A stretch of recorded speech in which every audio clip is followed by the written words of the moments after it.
हनुमान जी के सहयोग से, उनके मेहनत से और परिश्रम से क्योंसर के किसानों की ऐसी हालत है, क्योंसर में किसान का बेटा फॉर्चूनर लेके घूमता है।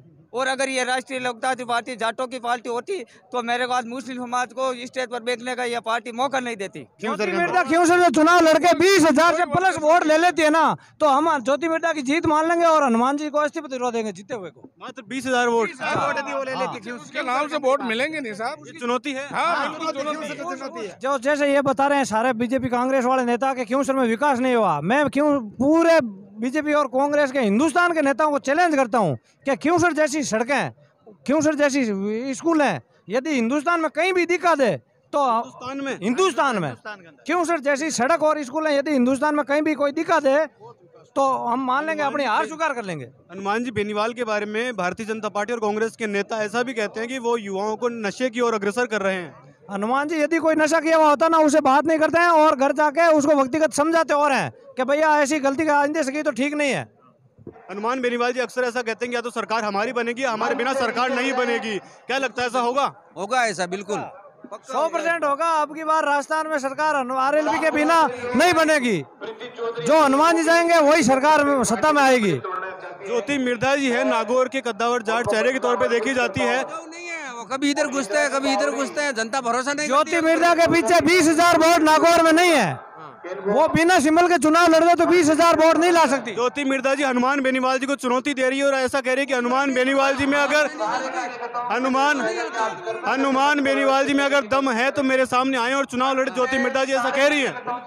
ये हम घोषणा करते हैं कि यदि ज्योति मिर्धा जी में दम है तो हनुमान जी के सामने आके चुनाव लड़के दिखा दे और 20,000 वोट ले ले, हम अपनी हार मान लेंगे। आपने कहा कि हनुमान बेनीवाल जी के सामने वो निर्दलीय आए, 20,000 वोट भी वो नहीं ले पाएगी। तो ज्योति मिर्धा जी ऐसा भी कह रहे हैं कि हनुमान बेनीवाल जी किसी बड़ी पार्टी की पूंछ पकड़कर चलते हैं।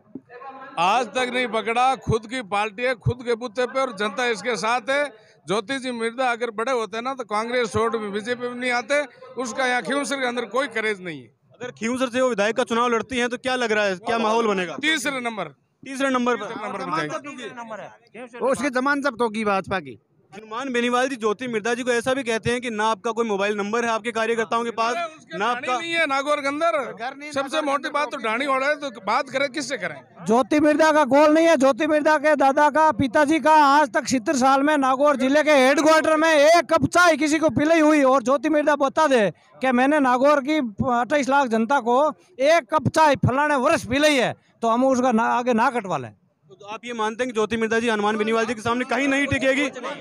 वो अपने बिजनेस भी नहीं रहेगी।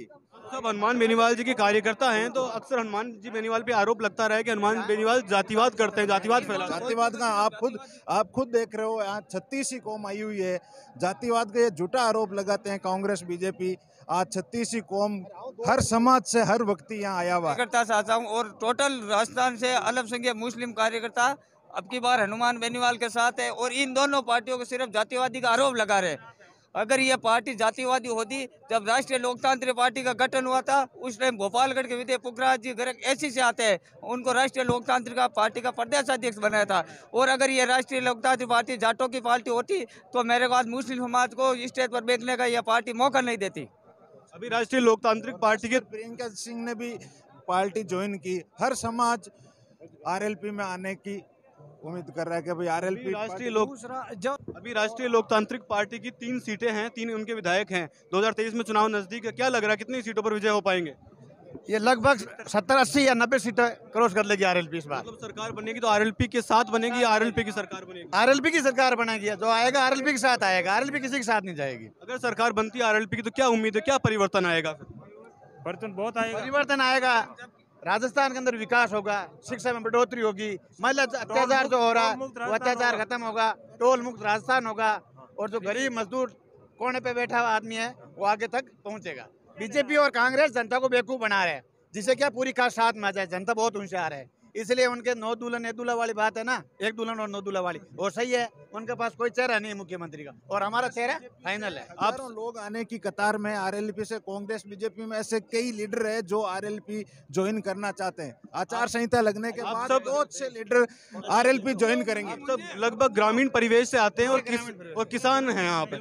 किसानों का जो होना चाहिए था भला, जो उनके हित में कार्य होने चाहिए थे। 70 साल में कांग्रेस ने राज किया, फिर भारतीय जनता पार्टी ने राज किया।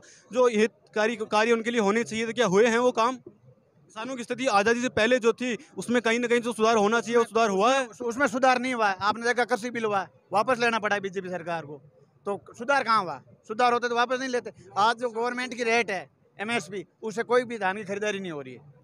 हनुमान जी बेनीवाल सांसद बने, उनके भाई विधायक बने, तो ऐसा भी कहते हैं लोग कि भारतीय जनता पार्टी का साथ उनको मिला तब वो विधायक बन पाए या सांसद बन पाए। अब भारतीय जनता पार्टी के साथ भी वो नहीं है। उसमें है ना बीजेपी के वोटरों ने हमारे साथ धोखा किया था और हमारे को नहीं दे के कांग्रेस में गए थे। सीट मिली है। भारतीय जनता पार्टी को आपकी वजह से 24 सीट मिली। RLP की वजह से बीजेपी को फायदा हुआ है।